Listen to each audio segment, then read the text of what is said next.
Olá, bom dia, 8 da manhã, mais 44 minutos. Sejam bem-vindos ao Papo de Bola, começando muito bem a sua quinta-feira, falando de esporte com leveza, com descontração e com bom humor. Tá tudo bem contigo? Bem-vindo à Rede TV. A gente vai até às 9h30 falando de futebol, das confusões fora de campo de um grande craque, de Copa Libertadores da América, projetando também o final de semana já. Comigo e com o Fernando Fontana. Tudo bom, Fefão? Bom dia. Bom dia, Marcelo, amigos do Papo de Bola. Hoje o programa recheadíssimo, hein? A gente vai mostrar as vitórias de Palmeiras e do Flamengo na Copa do Brasil, do que o Felipe Melo foi xingado lá na Argentina, daqui a pouquinho a gente vai falar. O carinho do torcedor colombiano com o Gabigol, né? Que teve até que dar chuteira, camisa pro torcedor. Tem o patrocínio do Corinthians que tá virando piada. O São Paulo estreia na Libertadores da América contra o Binacional. Tem polêmica na Copa do Brasil, tudo isso e muito mais. Se você quiser participar com a gente, participe no Twitter, hashtag Papo de Bola, Marcelo. E não falta assunto para você participar hoje, para você dar a sua opinião aqui no Papo de Bola. Gente, eu tô até agora tentando entender a confusão que o Ronaldinho Gaúcho, se meteu lá no Paraguai.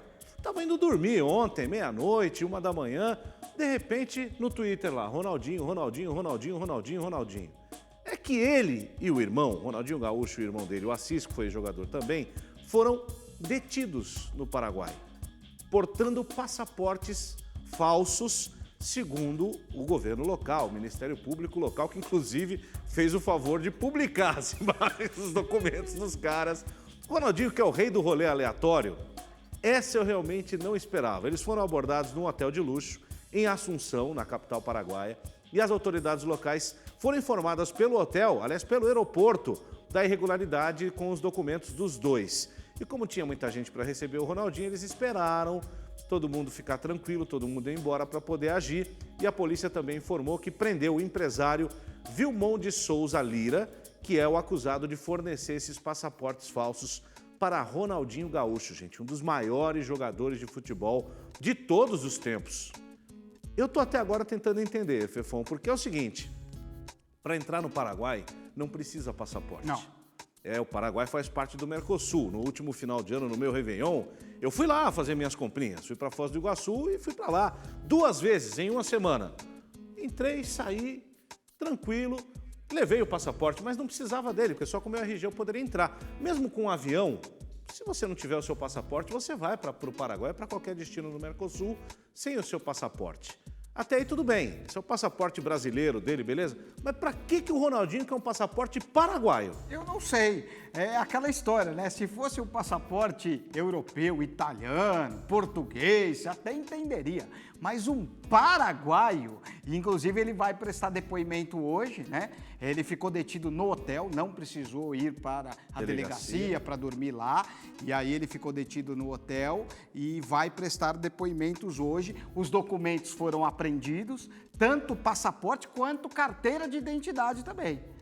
Olha só. Existiam carteiras de identidade paraguaias. Que é aquela também. rosinha. E aí, a data de nascimento, local de nascimento. Porto Alegre. Porto Alegre. República do Paraguai em cima, local de nascimento, Porto Alegre. Isso, exatamente. Realmente não dá para entender por que ele fez isso. O Vilmondes Lira, né, que como você disse aqui, Vilmondes Souza de Lira, ele também vai ter que ser escutado, porque segundo o Ronaldinho e o Assis, foi o empresário que conseguiu os documentos. Eles achavam que estava tudo em ordem. Não dá para entender esse tipo de declaração, realmente lamentável. E o Ronaldinho já teve problema com o passaporte aqui no Brasil. Isso, teve passaporte recolhido, né? Inclusive Isso. por dívidas fiscais. Isso, por dívidas fiscais e também por uma coisa que ele acabou tendo...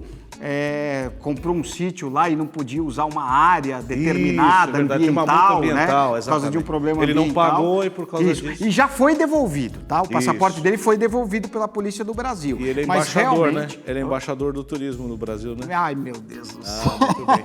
Olha só, durante o Papo de Bola a gente vai atualizando, né? Essas foram as informações que circulam na internet desde a última madrugada, informações inclusive oficiais. Repito, o Twitter oficial do Ministério Público do Paraguai divulgou tudo, foto, documento, botou tudo aí para todo mundo ver. Então, o que vai acontecer com ele, se ele vai ficar preso, como é que ele vai explicar isso, são repercussões que nós estamos de olho. A produção do Esporte da Rede TV está de olho para informar você, o amigo do Papo de Bola, ainda nessa edição e também ao longo do dia na programação da Rede TV, porque é um assunto muito sério, é engraçado, a gente tira um barato e tal, mas tem uma dúvida muito importante para ser tirada aí. O que os dois queriam com o passaporte local paraguaio? Essa pergunta é uma pergunta muito importante, porque é muito mais do que simplesmente um erro, não sabia que não precisava. Ele não precisava do passaporte brasileiro. Sim. Para que ele quer um documento paraguaio? Sim. Essa é uma dúvida que a gente tem que saber aprofundar, né? O que ele quer no Paraguai? Exatamente, até porque se ele estivesse viajando para a Europa e tivesse com o passaporte dele apreendido, você até poderia falar, pô, ele pegou um passaporte para poder viajar. Mas como você disse, não precisa de passaporte para viajar para o Paraguai. Então ele tem que explicar por que ele queria esse passaporte mesmo. Exato, não é problema dele não, ele é embaixador do turismo no Brasil, nomeado pelo governo brasileiro, portanto, ele tem sim explicações a dar para a nossa sociedade. Então a gente vai seguir acompanhando esse caso e trazendo mais informações aqui no Papo de Bola. E como a gente está falando de jogador metido em confusão, a gente está falando de um ex-jogador, agora vai falar de um jogador atual, porque o bicho pegou na Inglaterra.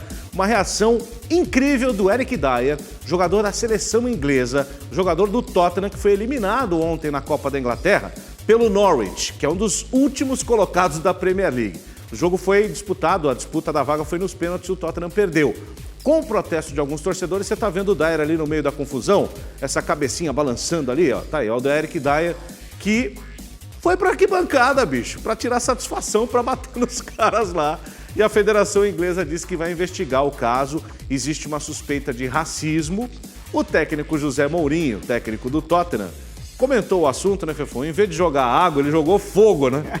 É verdade. Ele falou que não houve racismo, tá? Que os insultos racistas não aconteceram. E ele falou uma coisa depois do jogo, palavras de Mourinho, abre aspas. Essa pessoa insultou o Dier e sua família. Estava lá o seu irmão e ele não estava feliz com a situação. E aí o Dier acabou reagindo. Eu repito, ele fez o que profissionais não podem fazer, mas é algo que provavelmente eu também faria, segundo o Mourinho. Eu tenho certeza, viu? Eu tenho certeza que ele faria. O Mourinho eu também tenho louco, certeza, né? Viu? Ele faria com certeza. Imitando outros grandes jogadores da nossa história, inclusive, que já partiram para cima de torcedores na arquibancada. Recentemente o Neymar deu um murro num cara lá, não pegou direito, né? Mas ele tentou. Olha, o Neymar é um daqueles caras, assim como essa lista que o Fernando Fontana passou, que ganha muito dinheiro só com o seu Instagram, com a sua rede social. Olha só, dá uma olhada nos números. Uma empresa americana divulgou os valores que os astros do esporte cobram por uma simples postagem no seu Insta. Olha só, Cristiano Ronaldo, 200 milhões de seguidores. Sabe quanto ele cobra, gente? 3,6 milhões, deve ser de euros, por postagem. Reais, né? Reais. Por postagem. O Neymar, 2 milhões e 700 mil reais. O Neymar tem 134 milhões de seguidores no seu Instagram. O Messi, 2 milhões e 400 mil reais por post. E o Ronaldinho Gaúcho, o rei do passaporte, 1 milhão e 100 mil reais. Pô, quanto será que a gente poderia cobrar no nosso, hein, Fefão? Eu tenho uns quase 13 mil lá. Então, eu faço tanta postagem no Instagram, não ganho um centavo. Acho que a gente tá na contramão do sucesso, viu? Eu tô achando que o meu Instagram não tá fazendo sucesso nenhum, hein? Poxa vida. Caramba. Uma postagem, Fefão, se o cara faz uma postagem por semana, uma por semana, tô dizendo, hein? A gente tem cara aí que posta 5, 6 por dia. Quanto dinheiro esses caras não ganham? Nossa senhora, é muita coisa, né? Numa semana, vamos pegar o mínimo aí, que foi 1 milhão e 100, o cara ganha 7 milhões e 700. Pô, eu posto umas 10, 15 coisas durante a semana e não consigo nada, pô. Mas falando sério, isso muda muito a relação, por exemplo, que esses atletas têm conosco da mídia, né? Sim. Você aí de casa também já deve sentir essa diferença. Para eles é mais vantajoso, até financeiramente, como vocês viram aí, falar diretamente com você do que passar por nós aqui, né? Porque esse canal intermediário que antes era único, agora não é mais. E claro, esses caras, quem faz essa postagem não são evidentemente só eles têm uma equipe, tem uma empresa por trás que faz essa estratégia e tudo mais. Cara, mas você imaginar, são 2 milhões de reais por um post. É um negócio inacreditável. É um negócio inacreditável. E você vê agora, né, você estava falando da relação dos jogadores com as redes sociais, várias empresas estão deixando de patrocinar, por exemplo, grandes empresas, né, empresas de comunicação enormes, para patrocinar a rede social do jogador. Porque na rede social do jogador ele atinge aquele público específico que ele quer, que gosta inclusive do jogador. Então, tá tudo mudando, não só a parte da comunicação, né, que inclusive eles dão muitas declarações e a imprensa usa muitas declarações deles nas redes sociais, mas principalmente na parte comercial. Isso está sendo mudado muito. O mundo está mudando, meus amigos. Parabéns a eles que têm esse tanto de seguidor, tem que ganhar dinheiro com isso mesmo. Hoje é a vez do São Paulo, o Palmeiras venceu, tá bem na fita. São Paulo estreia hoje. Na altitude, a gente falou muito sobre o jogo ontem aqui no Papo de Bola. O São Paulo vai a 3.800 metros de altitude para enfrentar o Binacional. São Paulo viajou ontem, já está em Santa Cruz de la Sierra e hoje sobe para Juliaca, pertinho do jogo, poucas horas antes do jogo começar, para sentir o mínimo possível a altitude, que não vai ser fácil. Não vai ser fácil, não vai ter o Juan Fran, não vai ter o Vitor Bueno, que não viajaram, né? O Márcio Araújo fica no banco de reservas porque o Diniz está suspenso, tomou uma suspensão na época do Fluminense, jogando a Copa Sul-Americana, então ele vai estrear só que nas tribunas, e o São Paulo está escalado com Volpe, Igor Vinícius, Bruno Alves, Arboleda e Reinaldo, Tietê, Dani Alves, Igor Gomes, Antony, Pablo e Pato. Esse é o time que vai entrar em campo. Agora, a cidade de Juliaca, pelo amor de Deus, é um buraco, hein? Olha, se eu fosse o Vitor Bueno, estaria dando graças a Deus o Juan Fran também de não ter ido lá. Alto pra caramba, você vai passar mal com a altitude, ainda é um buraco aquilo lá, viu? Sabe que lá o nosso querido Luiz Augusto Simon Menon, né, blogueiro do UOL, onde está hospedado o portal da Rede TV também, foi para a cobertura do jogo e ele postou uma foto no Instagram dele muito legal de uma plaquinha na rua, como se fosse um restaurante, mas era uma casa de apostas. E aí tava lá, menu do dia. Você olha e fala, meu, é almoço, né, meu? Ainda mais um gordinho como eu e tal. O cara pensa que é comida. Aí tava lá, São Paulo, numa lousa. Meu Deus. Raiz total, aposta raiz, Fernando Fontana. E eles têm uns carros todos esquisitos. De 3 rodinhas, né? De 3 rodinhas pra andar lá, feio pra caramba. E o cara, até, se você procurar na internet, no YouTube, tem um cara que pegou uma moto e deu uma passeada pela cidade. Meu Deus do céu, que coisa, hein? Sorte a todo mundo que tá lá para acompanhar também e cobrir o jogo, meu amigo. Vida de jornalista não é fácil. A principal arma do São Paulo pro jogo de hoje é, claro, o Daniel Alves, que tá aí na tela. É o maior vencedor da história do futebol em todos os tempos, né? Ganhou quase tudo que disputou, mas vai disputar sua primeira Libertadores, né? Uma situação inédita aí para ele, Fefon. Já tem Champions League, já tem título espanhol, título italiano, título francês, ganhou tudo. O jogador que tem números incríveis, vai precisar muito São Paulo dele hoje e na competição, né? Vai precisar com certeza, só para você ver, você está falando dos números, né? São 111 jogos pela Champions League nas 12 participações que ele teve. Foram 3 títulos, todos pelo Barcelona, e ao todo foram 72 vitórias, 20 empates e 19 derrotas, 12 gols marcados e 25 assistências. É um jogador com uma história impressionante na Champions League, e como o Diniz não vai estar no banco de reservas, e como ele é muito líder no São Paulo, tem uma liderança absurda, com certeza ele vai ser um treinador dentro de campo.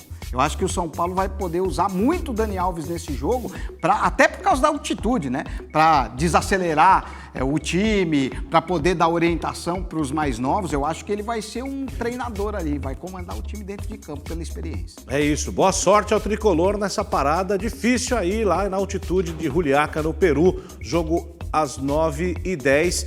Aqui no Papo de Bola a gente acompanha tudo amanhã. E daqui a pouco aqui no Papo de Bola, mais informações sobre o Ronaldinho Gaúcho, essa história dele lá no Paraguai com passaporte falso, ele do Assis, já andou. Já teve depoimento dele, daqui a pouco a gente vai trazer esse conteúdo aqui no Papo de Bola. As horas vão passando, a situação vai só se complicando. Daqui a pouco a gente traz mais informações, mas vamos falar do Corinthians, o timão que está vendo a Libertadores pela televisão, pela rede social, né? O Facebook também transmite. E tem um jogo duro, sábado, contra o Novo Horizontino, às 19h pelo Campeonato Paulista lá em Novo Horizonte. E aí, meu caro Fernando Fontana, o Corinthians anunciou um novo patrocínio em meio a protestos e tal. Só que o patrocinador que o Corinthians arrumou, que não tem nada com isso, é um patrocinador que sugere piadas, porque é uma empresa que está ligada a cobranças de dívidas. E o Corinthians, digamos, anda um pouco endividado com seu estádio e com outras coisas mais. O novo patrocinador do Corinthians é o Serasa Limpa Nome, que estará na camisa do Timão. Tá certo, limpa nome. E aí, obviamente, todo mundo escreveu na internet, né? Piada pronta. Começaram a falar que o Corinthians precisava desse patrocínio para voltar às origens. Olha lá, ó. Seja o Corinthians, tem o nome sujo na caixa. Eu também estou em uma parceria com o Serasa. Quem nunca, né, minha gente? Nossa Senhora. A piada já vem pronta. Não dá realmente para levar o país a sério. Esse país a sério. Serasa. Nossa Senhora, eu vou te falar, viu? Mas que várzea o Corinthians. Eles gostam de ser gozados. Inclusive... Negativado. Que sacanagem. Isso é sensacional. Inclusive, era para ter Corinthians e Palmeiras na próxima rodada da Libertadores, mas vai ser Guarani do Paraguai, né? O Guarani ganhou, inclusive. Ontem, o né? Palmeiras vai jogar contra o Guarani em casa. Que coisa. Olha só. Ei, Corinthians, que fase, diria Milton Leite, hein? Corinthians com esse probleminha aí para resolver fora de campo, né? O dinheiro da Serasa com certeza vai ajudar bastante o time do Corinthians, mas dentro de campo o Corinthians sente muito falta. Olha só, Stonks, que momento, gente. Tenta levar o programa a sério, mas não dá. Isso é maravilhoso. Desculpa, corintiano, mas se fosse qualquer outro time, você estaria rindo também. Claro, imagina se fosse o Cruzeiro. O Cruzeiro, inclusive, podia fazer uma parceria, né? Depois do Corinthians patrocinar o Cruzeiro. O que vocês acham? Que momento. Olha só, o Corinthians que não tem o Ramiro tá machucado. O Ramiro teve um bom começo de temporada, fazendo ali uma dupla com o Bozelli, como se fosse um segundo atacante, mas ele, depois de uma lesão no jogo contra a Ponte Preta, ele acabou ficando fora do time. E o corintiano e o técnico Thiago Nunes está esperando ansiosamente para o seu retorno, né, Fefão? Sim, mas não vai acontecer nesse jogo contra o Novo Horizontino, né? Ele correu no gramado, fez exercícios físicos, ficou ao lado do preparador físico Leandro Silva e é um jogador que faz muita falta, né? Falta demais na equipe do Corinthians. Quando ele entrou nesse time do Thiago Nunes, ele entrou para fazer a diferença e ele estava muito bem, até se recuperando de uma temporada muito ruim que fez no ano passado e está fazendo muita falta e vai fazer de novo, porque contra o Novo Horizontino o Corinthians precisa vencer o jogo. O Novo Horizontino é um dos melhores times hoje do Campeonato Paulista, inclusive, e sem o Ramiro vai ser difícil o Corinthians manter aquela performance que tinha no começo. Muito bem, sorte ao Ramiro, tomara que volte logo para sábado, não vai dar, então o Corinthians vai ter que jogar sem ele aí nessa partida decisiva no próximo sábado. O Corinthians que está na lanterna do seu grupo na Copa Libertadores da América. Atenção, meus amigos, são 9h12 e a gente tem mais informações sobre o caso Ronaldinho Gaúcho lá no Paraguai. Para quem está chegando agora, Ronaldinho e seu irmão Assis foram detidos no Paraguai, no hotel em que estavam hospedados, com passaportes paraguaios falsificados. É o que dizem as autoridades paraguaias. Tanto o Ronaldinho quanto o seu irmão Assis chegaram já há pouco à sede da promotoria contra o crime organizado em Assunção para prestar o seu depoimento. E o promotor do caso, Federico Delfino, foi a público já para trazer novas informações, um pouco mais de detalhe sobre o que teria acontecido. E ele indicou o seguinte, gente, os números dos passaportes que foram usados, tanto pelo Assis quanto pelo Ronaldinho Gaúcho, pertencem já a outras pessoas. Foi isso que disse o promotor que concedeu a entrevista à imprensa coletiva agora há pouquinho lá no Paraguai.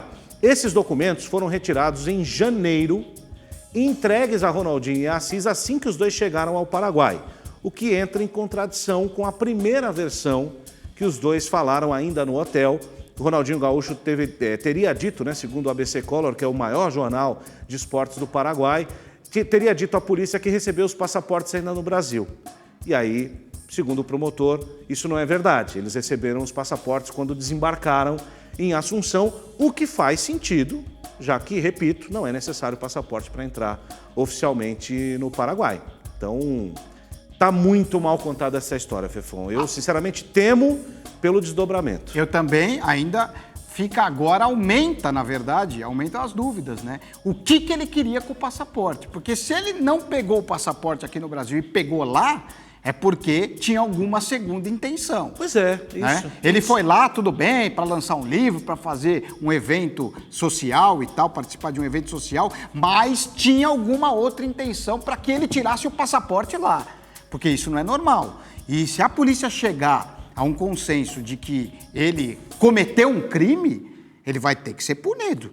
E aí, vai voltar para o Brasil? Vai ficar preso lá? Como é que vai ser? Exato, Fefon. A gente, evidentemente, eu não tenho consistência de conhecimento de legislação paraguaia, mas em qualquer lugar do mundo, falsificação de documento é crime. E aí ele teria que ser preso lá, teoricamente. Se isso for comprovado, né, evidentemente, isso está sendo investigado ainda. O promotor é aquele que acusa, está ali com os elementos que ele tem na mão, e para a história que ele tem na mão para passar para a imprensa, para os jornalistas. Agora a defesa do Ronaldinho vai ter que se pronunciar, não sei como é que ele vai fazer isso, se ele vai contratar um advogado local, acho que é até melhor, né, pela legislação local, se ele está tendo alguma assessoria direto aqui do Brasil, não sabemos, mas o fato então é esse. O promotor disse que esses números de passaportes, você está vendo aí o documento, a imagem que foi divulgada pelo Ministério Público do Paraguai, o número do passaporte, tanto do Ronaldinho quanto do Assis, já existiam em nome de outras pessoas, de cidadãos paraguaios. E esse documento teria sido feito em janeiro e entregue aos dois assim que eles desembarcaram em Assunção, em solo paraguaio, ao contrário daquilo que o Ronaldinho disse ontem à noite no hotel em que está hospedado, nesse hotel aí no Paraguai, aos policiais, aos investigadores, que teria dito que ele pegou esse documento ainda aqui no Brasil. Agora, seria muito importante alguém ouvir o empresário dele, né? Que, teoricamente, segundo o Ronaldinho, teria conseguido os documentos. Seria importante ouvir o empresário. Seria muito importante. A gente segue acompanhando o caso e trazendo mais informações aqui no Papo de Bola e ao longo da programação também da Rede TV. Uma cena muito bacana envolvendo o Gabigol, que não fez gol, não teve gol do Gabigol ontem, mas teve festa para o torcedor colombiano, que se identifica com ele e se identifica com o Flamengo. Vamos dar uma olhada? Na saída do gramado, olha só, o Gabigol entregou a sua camisa de jogo para um garotinho na arquibancada. Essa cena acabou viralizando muito na internet, porque o garoto ficou extremamente emocionado. E aí no campo ele entregou para um outro que invadiu o campo. Legal, tanto a camisa quanto a chuteira. Para esse garotinho aí que chorou pra caramba. Inclusive, existe uma paixão dos torcedores para os brasileiros, né? Torcedores de Barranquilha. Sim. Tudo por causa daquela Liga Pirata da Colômbia. Em 1940, a Colômbia brigou com a FIFA. E cada cidade colombiana tinha que assumir um país. E Barranquilha assumiu o Brasil. Jogaram, é verdade, jogaram lá Heleno de Freitas, sim. O Garrincha jogou lá no final da carreira. Então, essa paixão pelos brasileiros começou nessa Liga Pirata em 1940. E aí eles exaltam, Barranquilha exalta os brasileiros, o povo de Barranquilha. É muito legal isso. E é impressionante como o Gabigol, veja bem, o Gabigol foi formado pelo Santos. Ele não teve no Santos a idolatria que ele está tendo no Flamengo. É óbvio que a magnitude é diferente, os títulos e tudo mais. Mas o Gabigol está virando o símbolo de uma geração vitoriosa do Flamengo de uma maneira que eu, sinceramente, não esperava.